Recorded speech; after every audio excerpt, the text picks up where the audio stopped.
राष्ट्रीय लेवल से अगर 3 लोग हैं, कमल सिंह वालिया जी, विनय रतन सिंह जी और चंद्रशेखर आजाद, तीनों में से कोई नहीं यहाँ पर दिखाई दिया। हाँ नहीं। नमस्कार, न्यूज़ 9 पर हिंदी देख रहे हैं। मैं हूं आपके साथ चेतन मुरादाबादी। इस वक्त हम दिल्ली यूनिवर्सिटी के गेट नंबर 4 पर मौजूद हैं। जिस तरह से आपको पता ही होगा कि डॉक्टर रितु सिंह का जो कि लगभग 36 दिन से आंदोलन चल रहा है। मैम, स्वागत है आपका न्यूज़ 9 पर। बहुत बहुत शुक्रिया सर, बहुत बहुत शुक्रिया।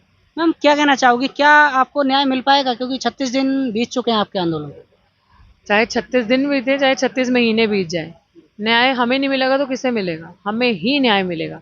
जिनकी नीयत सच्ची होती है और जिनकी मंजिल क्लियर होती है, जिनको अपना लक्ष्य पता होता है क्या है, उनसे न्याय खुद उनके पास चल के आता है। ये हमारे हौसले हैं। जैसे कि हम देख पा रहे हैं यहाँ पर, अगर भीड़ की बात करें तो वो बहुत कम है। बहुजन समाज की जनसंख्या बहुत ज़्यादा है और जहाँ भी आंदोलन होता है बहुत ज़्यादा जनसंख्या होती है। यहाँ पर क्या कारण है कि यहाँ पर लोग नहीं? बड़ा दुर्भाग्य है हमारा कि आप हमारा दुर्भाग्य है कि आप उस वक्त आए हैं जिस वक्त शाम का टाइम हो गया है। हमारा समाज जो गरीब है बेचारा घर जा चुका है, जिसके बच्चे बेचारे ट्यूशन स्कूल पढ़ के आते हैं, जिन्होंने खाना खाना होता है, फिर किसी की दिहाड़ी है। लोग ऐसे भी लोग यहाँ पे आते हैं जो ऑटो चलाते हैं और आधी दिहाड़ी खत्म करके यहाँ पे हमारे पास आ जाते हैं, चले जाते हैं। तो यहाँ पे संख्या की कमी बिल्कुल नहीं है। हमारा एक एक बंदा 1.25 लाख के बराबर है। एक एक बंदा जो सच्चा है समाज का, जैसे आप सच्ची पत्रकारिता कर रहे हैं, आपको दर्द हुआ तो आप आए। यहाँ पे समाज आ रहा है, समाज के बड़े भी आ रहे हैं, समाज का आगे जो काम कर रहे हैं वो भी इस मूवमेंट को समझ रहे हैं कि वाकई में ये न्याय की लड़ाई है। अगर इसमें अपनी भागीदारी नहीं दी हमने तो आने वाली जनरेशन को हम मुंह नहीं दिखा पाएंगे और वो हमसे पूछेंगी कि जब हक की लड़ाई चल रही थी, न्याय की बात हो रही थी, जब आपकी बहन बेटी दहलीज पे बैठी थी, जमीन पे बैठी थी न्याय मांगने के लिए, तो आप किधर सोए थे, किधर मरे थे? तो ये सारी चीजें उनसे पूछी जाएंगी। इसलिए समाज आ रहा है और आप प्लीज ये चीज बिल्कुल भी ना सोचे और ना दर्शकों को बताएं कि हाँ संख्या कम है। लोग मेरे सोशल मीडिया से, रितु सिंह दी एक्टिविस्ट मेरा फेसबुक पेज है, वहां से सब इन्फॉर्मेशन देखते हैं यहाँ पे कितना लोग बाग होता है। मैम, सबसे बड़ा सवाल ये है कि अगर वर्तमान में देखा जाए तो सबसे बड़े आंदोलनकारी जो चंद्रशेखर आज़ाद हैं, उनकी राष्ट्रीय लेवल से यहाँ पर कोई नहीं आया। जो कि कई आंदोलन होते हैं, जंतर मंतर पर पहलवानों का आंदोलन था तब वो पहुंचे थे और हर जगह पहुंचते हैं, किसान आंदोलन पहुंचे थे, यहाँ पर क्यों नहीं आ पाए? बड़े ही मुझे फील हो रहा है ये आपको ये बात बताते हैं। अब मैं क्या बोलूं, दुर्भाग्य दोबारा बोलूं, क्या बोलूं। चंद्रशेखर जी की पार्टी से कल हिमांशु वाल्मीकि जी आए थे, दूसरी बार। पहले भी आ चुके हैं चंद्रशेखर जी की पार्टी से। अभी वो कल ऐलान करके गए कि 5 को विनय रतन जी भी आ रहे हैं। और चंद्रशेखर जी की पार्टी से क्या, उनके संगठन से बात करें, भीम आर्मी से, मेरे राइट में लड़की बैठी है, जिस दिन से ये पहले दिन से धरना लगा है, पहले दिन से यहाँ पे वीर सिंह बाबूजी जो है उनकी ही भीम आर्मी से है, पहले दिन से वो यहाँ हैं, सारे हैं। वो क्यों नहीं आ रहे, ये सवाल जाके आप उनसे पूछें। हो सकता है कहीं बिजी हो सकता है कोई शेड्यूल हो, मुझे नहीं पता उनका, क्योंकि मेरा तो कोई संपर्क नहीं है उनके साथ जो मैं आपको बता पाऊँ कि वो क्यों नहीं आ रहे। लेकिन ऐसा बिल्कुल भी नहीं कह सकते कि उनकी पार्टी से या उनके संगठन से लोग नहीं आ रहे। हमारे साथी आशुतोष डीयू में स्टूडेंट लीडर हैं, पहले दिन से, मैं तो इन लोगों को कहती हूँ तो भूत है, पहले दिन से दिन रात सपोर्ट है, दिन रात आ रहे हैं।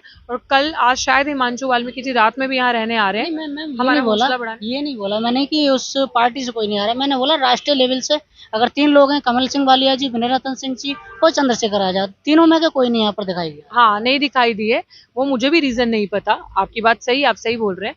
अब हो सकता है वो नेहा जी आपको बेहतर बताएं, या वही हिमांशु जी भी राष्ट्रीय नेता, उनको भी नहीं भूले हम। तो अगर उनकी पार्टी की, उसने कहा हिमांशु जी राष्ट्रीय नेता हैं, वो आए हैं। और हिमांशु जी दूसरी बार ही आए हैं और हिमांशु जी वादा भी करके गए हैं कि आज का खाना भी वो लेकर आएंगे और हमारे साथ यहाँ रहेंगे भी। तो ऐसा नहीं है, सपोर्ट कर रहे हैं। बट अगर आप मुझसे ये सवाल पूछेंगे कि क्यों नहीं आए, तो इसका जवाब वो आपको बेहतर दे सकते हैं कि वो क्यों नहीं आए। क्या उनके प्रोग्राम्स थे पहले के लिए कोई, या वो बिजी हैं, या उनके दिमाग में क्या रणनीति है, क्या आगे की स्ट्रैटेजी है, वो बताएंगे।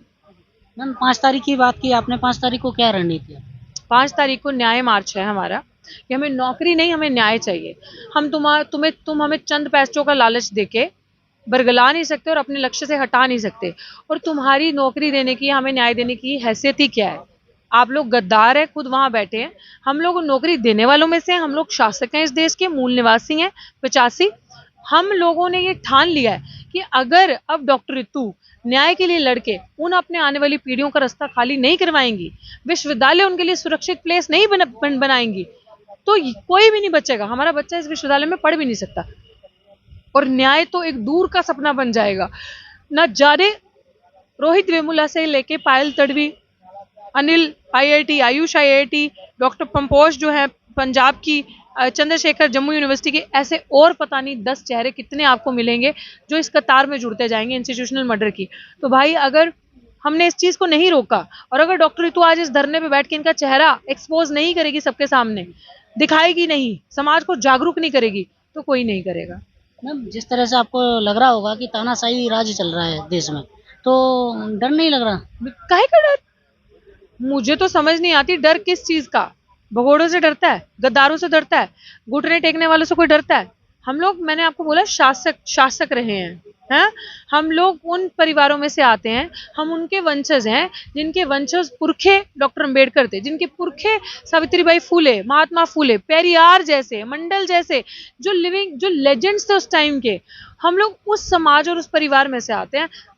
जब बाबा अंबेडकर नहीं डरे, हम भावुक हो सकते हैं, इमोशनल हो सकते हैं, दिल हमारा हर्ट हो सकता है, लेकिन डरते नहीं हम, बिल्कुल नहीं डरते हम। और गद्दारों से तो आप डरेंगे किसी गद्दार से? तो बस यही बात।